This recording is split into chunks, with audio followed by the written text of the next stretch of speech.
Today we are going to learn about kelipatan dan faktor. Nah, before we explain to you about kelipatan, I will give you problem.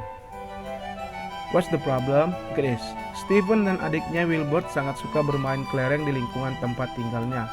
Mengetahui hal tersebut, selama seminggu ayah akan memberikan setiap harinya 3 kelereng kepada Budi dan 2 kelereng kepada Wilbert. Sebelumnya Budi hanya memiliki 10 kelereng, sedangkan Wilbert memiliki 13 kelereng. Nah, Budi penasaran nih, pada hari keberapa banyak kelerengnya bisa sama dengan kelereng Wilbert? Nah, dapatkah kamu membantu permasalahan Budi? Nah, jadi ini adalah Budi problem. Can you help Budi? Oke. Nah, there it is. Is Budi. Yes. And the little brother is Wilbert. Okay, so handsome, right? Oke. Nah, katanya Budi punya 10 kelereng dan Wilbert 13 kelereng. Setiap hari Budi mendapat 3 kelereng, sedangkan Wilbert dapat 2 kelereng. Nah, hari pertama dapat 3, dapat 2. Hari yang kedua kelereng Budi bertambah 6 dan hari untuk Wilbert bertambah 4.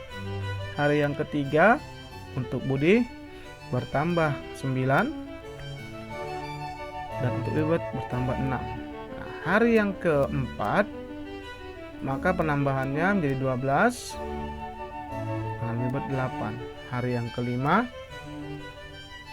Budi kelerengnya sudah menjadi 15 bertambah dan Wilbert 10. Dan hari yang keenam untuk Budi 18 dan untuk Wilbert 12.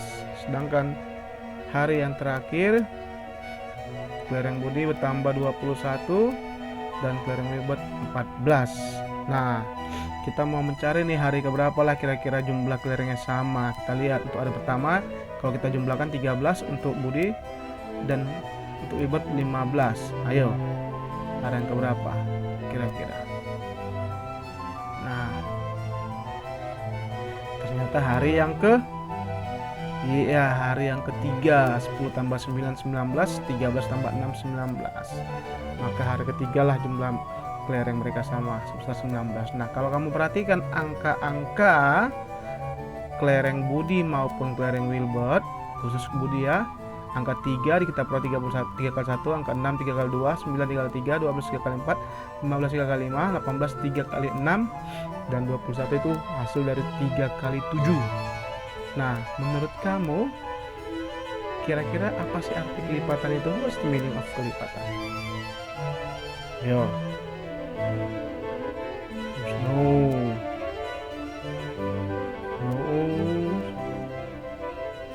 Nah, apa sih kelipatan?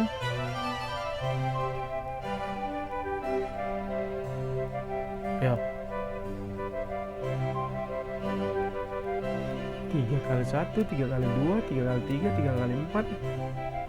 Ternyata kelipatan itu adalah yaitu mengalihkan bilangan tersebut dengan setiap bilangan asli. 1, 2, 3, 4, 5, 6, 7 itu bilangan asli.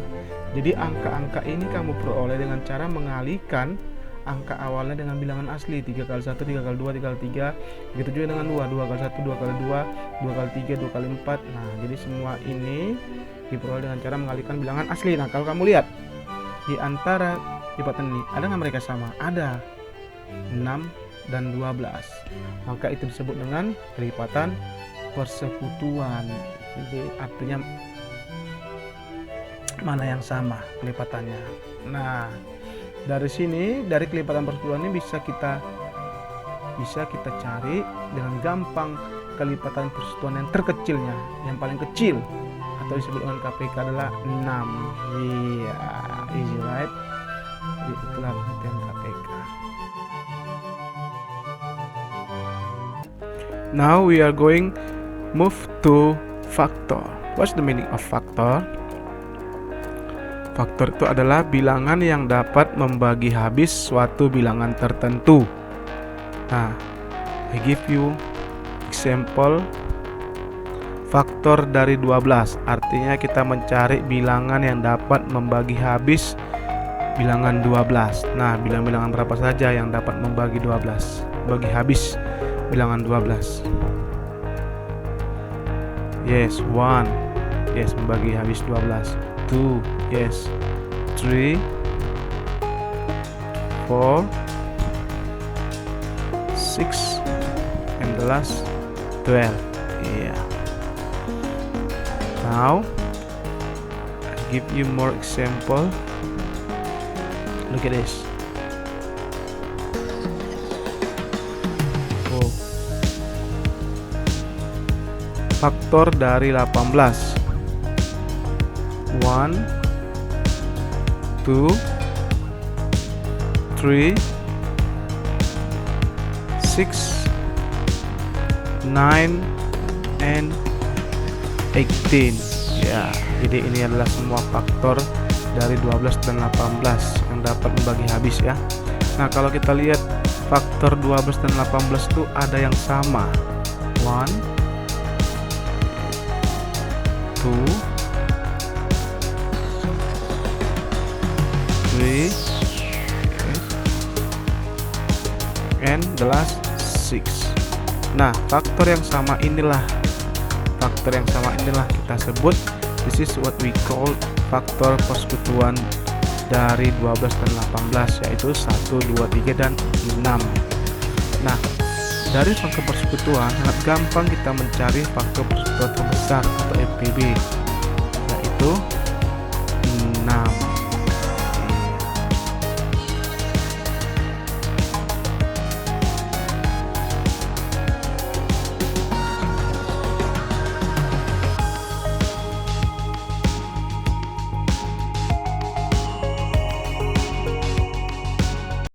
Nah, setelah kita mengetahui apa itu kelipat dengan faktor, maka saya akan mengajarkan mengenai KPK FPB dengan faktorisasi prima. Apa itu faktorisasi prima? What's the meaning of faktorisasi prima?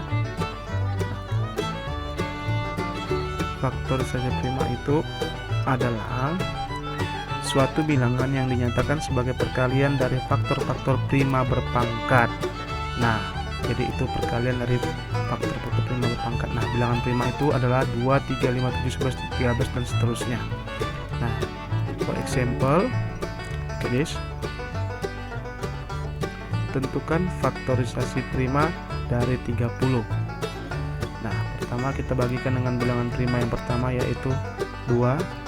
Bisa ya, hasilnya adalah 15.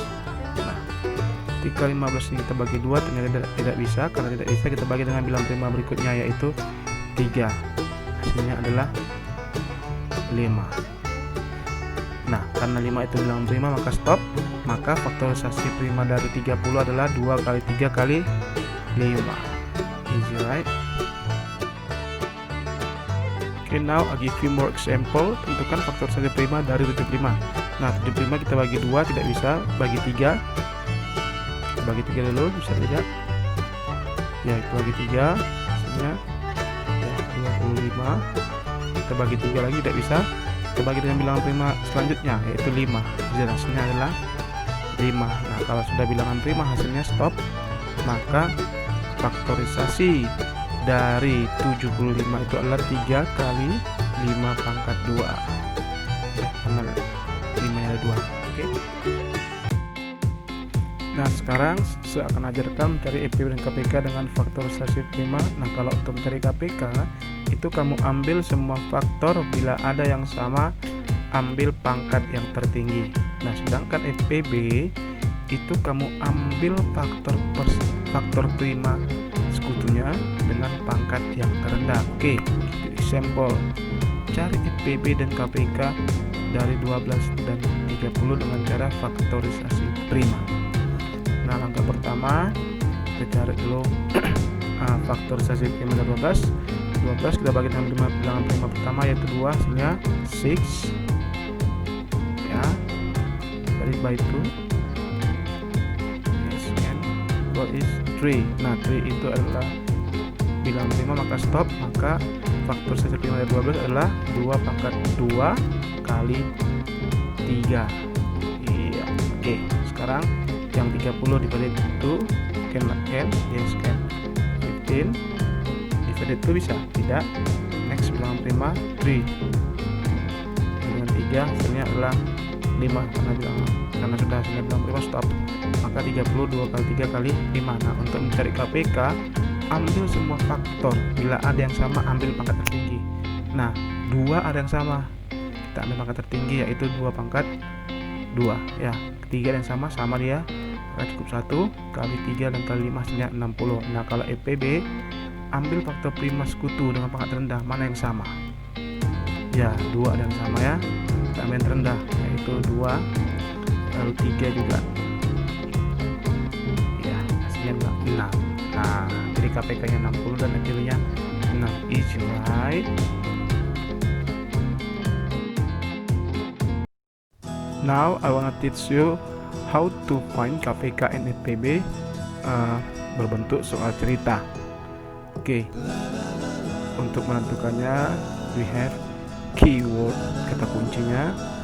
Kalau untuk KPK, kata kuncinya yang pertama, bila dalam soal terdapat kata-kata bersama-sama, bersamaan, bersama lagi, setiap titik-titik sekali. Nah, sedangkan FPB itu keywordnya ada kata kuncinya bila dalam soal terdapat kalimat sama banyak, paling banyak, jumlah yang sama, dan sama rata. Nah, jadi kalau ada kata-kata seperti ini, maka sudah tahu kita bahwa ini diselesaikan dengan KPK atau ini diselesaikan dengan FPB. Oke? Sekarang akan menunjukkan soal-soal yang menggunakan KPK ataupun FPB. Number 1, ada kata sama banyak, berarti it means FPB, yes. Number 2, kata kuncinya, keywordnya jumlah yang sama, berarti FPB, yes. Number 3, what's the keyword? Yes, sama banyak, it means FPB. Number 4, yes, keywordnya jumlah yang sama, it means FPB. Number 5, yes, keywordnya sama banyak, it means FPB. Yeah. Now look at this. Number 6, bersama-sama, it means KPK. Yes. Number 7, keywordnya bersama-sama, it means KPK. Yes. Number 8, number bersama lagi. Iya, it means KPK. Okay, easy right? Video example. Aldi mengunjungi sebuah perpustakaan setiap 6 hari sekali. Siva dan Dinda mengunjungi perpustakaan tersebut masing-masing setiap 10 hari dan 12 hari sekali. Jika pada tanggal 28 Agustus mereka mengunjungi perpustakaan itu bersama-sama, pada tanggal berapa mereka akan mengunjungi perpustakaan tersebut bersama-sama lagi? Nah, where's the keyword? Oke, bersama-sama lagi, it's mean KPK. Ya, ini adalah soal tentang KPK. Oke. Nah, nanti kamu cari dulu faktor saja prima dari 6. Nah, kamu bisa cari pakai pohon faktor. Sudah saya cari 6, 2 kali 3, 10, 2 kali 5, 12, 2 pangkat 2 dikali 3. Ya, maka KPK nya itu adalah ya 2 pangkat 2 kali 3 kali 5 sama dengan 60. Nah, maka mereka ke perpustakaan nanti setelah 60 hari lagi. Nah, 60 hari lagi itu dari 28 Agustus adalah 28 Agustus tambah 60 hari menjadi 88 Agustus. Karena tidak ada 88 Agustus, maka 88 itu kita kurangi dengan 31, maksudnya Agustus 31 kan. jadi 57 September. Nah, karena 57 September tidak ada, maka kita kurangkan dengan 30 karena September itu 30, maka dapat terperoleh 27 Oktober lah mereka. Kita akan sama-sama lagi. Oke? Iya. Easy right? Nah, untuk EPB-nya sama, cuman kamu gunakan konsep EPB. Oke? Easy right? Nah, if you want to ask something, ask me in Zoom. Bye.